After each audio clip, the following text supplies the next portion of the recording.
जय हिंद दोस्तों, आज हम समझने वाले हैं ना पुष्प पादपों में लैंगिक जनन।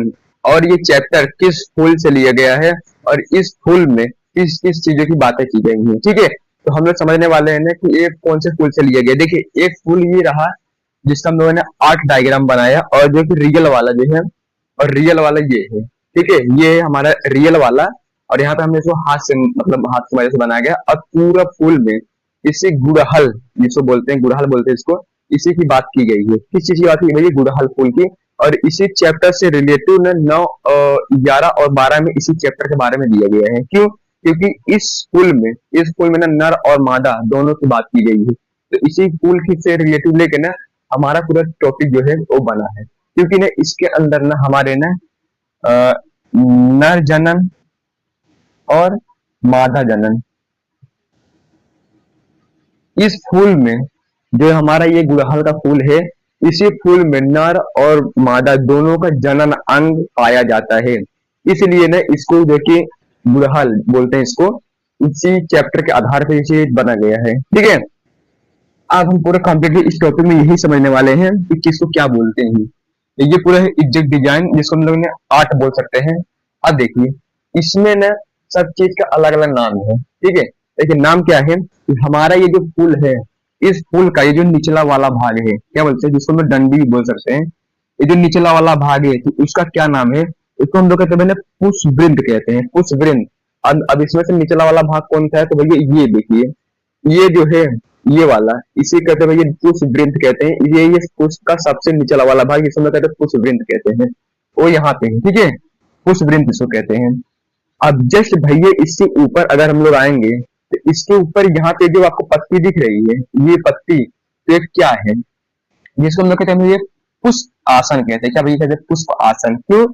क्योंकि पूरा पुष्प का भार, पूरा इस फूल का भार इसी चीज पे बैठा हुआ है, मतलब इसी चीज पे आसन है, जिस वजह से हम लोग कहते हैं पुष्प आसन। ठीक है, अब अब यहाँ पे ये देखिए, यदि अभी ये है जो हरी पत्ती है, ये वाली, ये जो आपकी हरी पत्ती है, तो इसको हम लोग क्या कहते हैं?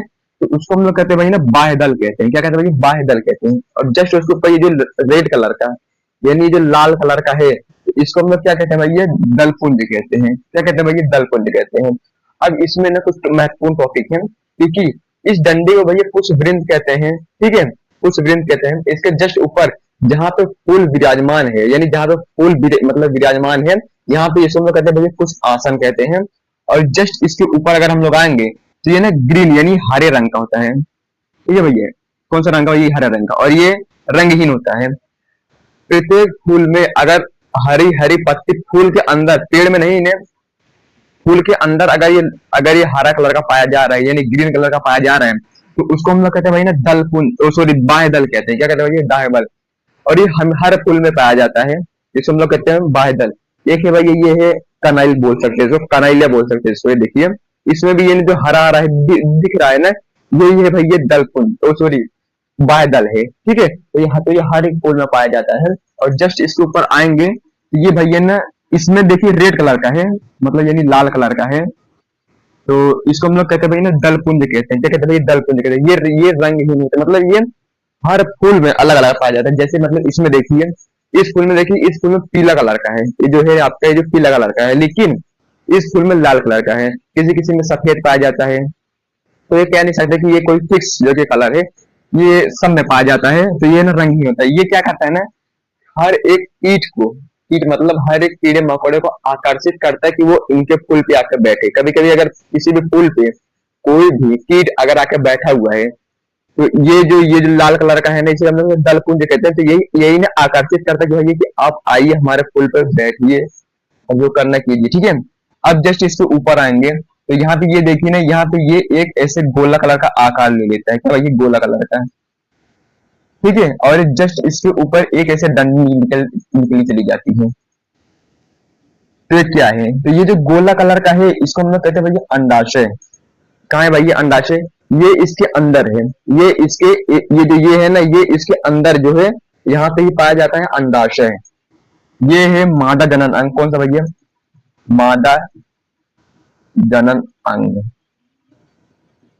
ठीक है, ये मादा जनन अंग इसके इसके अंदर ही पाया जाता है। और ये जो एक सीधी लकीर ऐसे निकल गई है, सीधी लकीर, इसको हम लोग कहते हैं भैया ना वर्तिका, वर्तिका कहते हैं, क्या कहते हैं भैया, वर्तिका। और जो सीधी लकीर है वो ये वाली है, ये जो आपको जो रेड कलर की डंडी दिख रही है ना ये पूरी, इसी को कहते हैं भैया ना वर्तिका, क्या कहते हैं भैया, वर्तिका। और जस्ट इसके ऊपर अगर आप आइएगा, जस्ट इसके ऊपर आएगा तो कुछ ऐसा ऐसा डिजाइन बना रहता है जिसे हम लोग कहते हैं कि वर्तिका अगर कहते हैं। तो ये देखिए ये रहा लाल लाल है ना, इसमें चार पांच है, तो हम लोग इसे क्या कहते हैं, वर्तिकाग्र कहते हैं, ठीक है।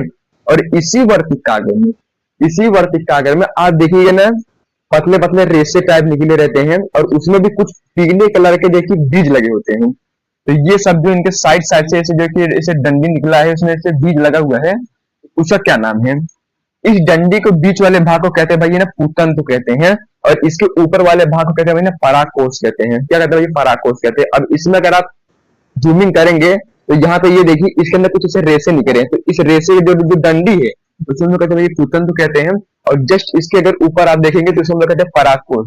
पराकोष और पूतंत ये दोनों मिलकर ना पुमांग का निर्माण करते हैं, जब पुमांग का निर्माण करते हैं। ये आपको समझ आ गया ना। ये जो हमने आपको बताया कि जो आपको वर्तिकाग्र है ना, इसमें स्त्री केसर ये अंडप्पा भी कह सकते हैं, स्त्री केसर ये अंडप्पा, क्योंकि ना यही है मुख्य जननांग, परागण यहीं से होता है, यहाँ से उठ के परागण यहाँ पे होता है। क्योंकि जब यहाँ पे हर एक चीज अंडा वगैरह या फिर और सब चीज तैयार हो जाए तो यहाँ से उठ के इस वर्तिकाग्र पे जाके पहुंच जाता है, जिस वजह से ना वो एक कोशिका का रूप लेते लेते इस अंडाशय में जाके रहने लगता है, जो कि आपका भ्रूण है इस फूल का। तो इस फूल में जो है ना नर और मादा दोनों चीज का पाया जाता है, अदरवाइज इसको जो कि किसी और की फूल की जरूरत नहीं फिर रही है।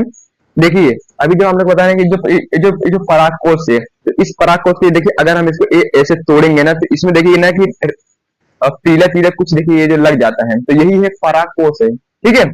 अब ये जो परागकोश है और ये जो अभी हमारे हाथ पे जो पीला पीला लगा है, तो ये जो बिया जिसको हम कहते हैं बीज बोल सकते हैं, बीज बोलते हैं। तो अगर हम एक बीज को माइक्रोस्कोप से जूमिंग करके देखेंगे, एक बीज को माइक्रोस्कोप से जूमिंग करके देखेंगे तो वो कुछ इस प्रकार दिखता है, इस प्रकार दिखता है, किस प्रकार भैया, इस प्रकार। और जिसमें भैया दो पाली होती है, कितनी होती है भैया, दो पाली होती है, मतलब ये एक पाली ये दो पाली, मतलब एक बीज में ना दो बीज ऐसा रहता है, मतलब एक बीज में दो लोग रहते हैं, तो मतलब ना ये जो है ना कि दो पाली है।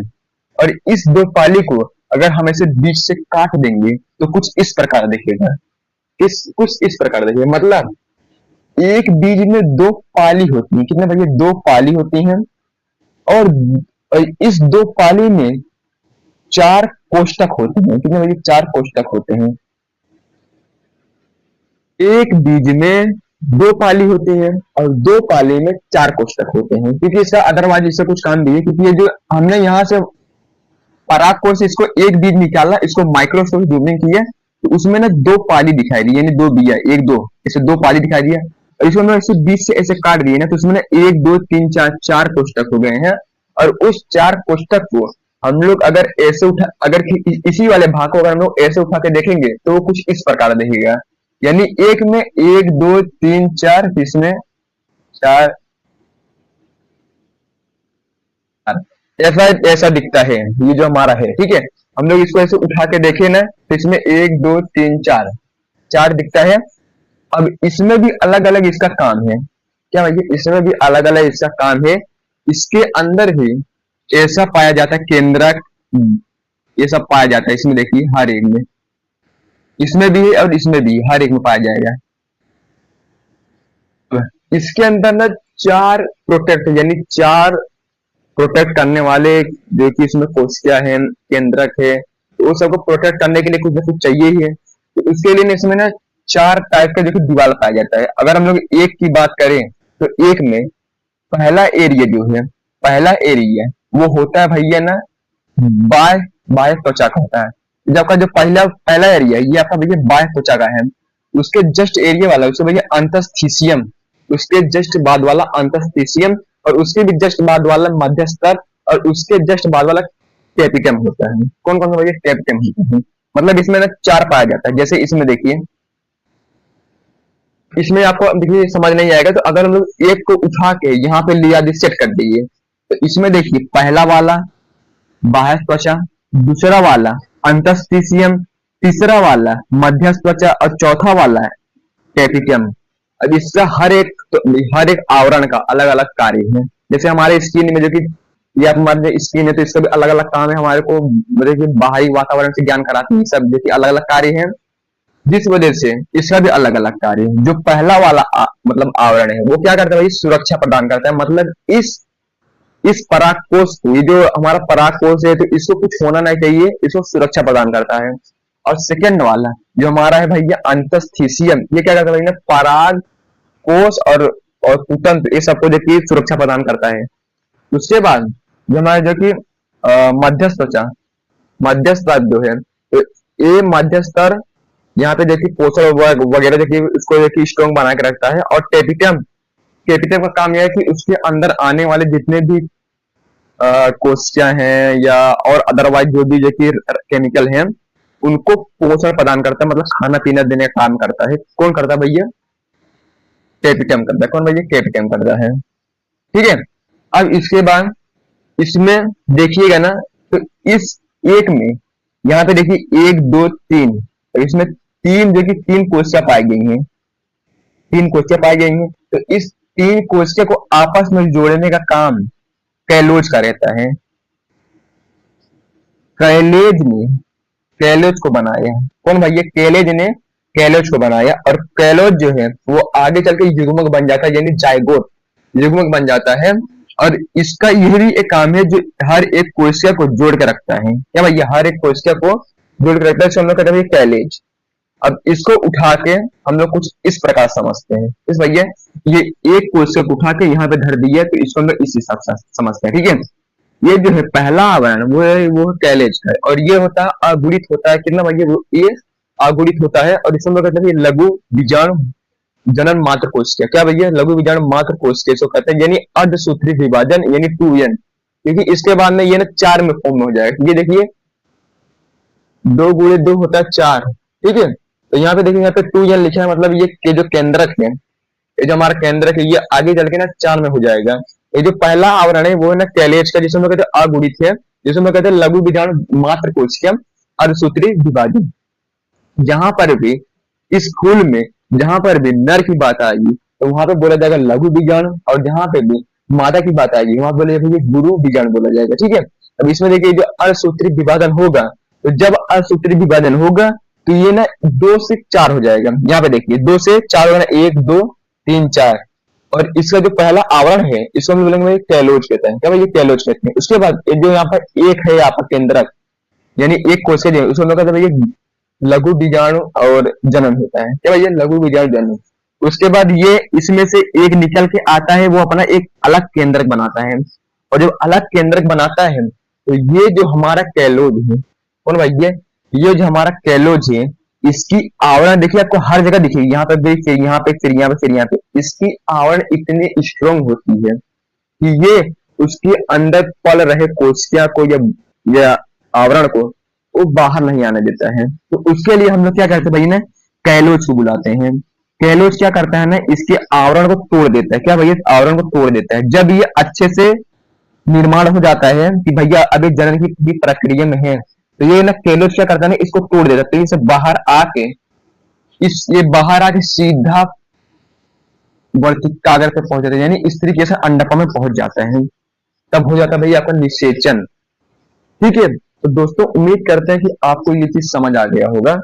अब हम लोग ना, यानी नर वाला तो हो गया है, अब हम लोग ना मादा जनन अंग पे पार्ट 2 करके आएगा। उम्मीद करते हैं दोस्तों को समझ आ गया।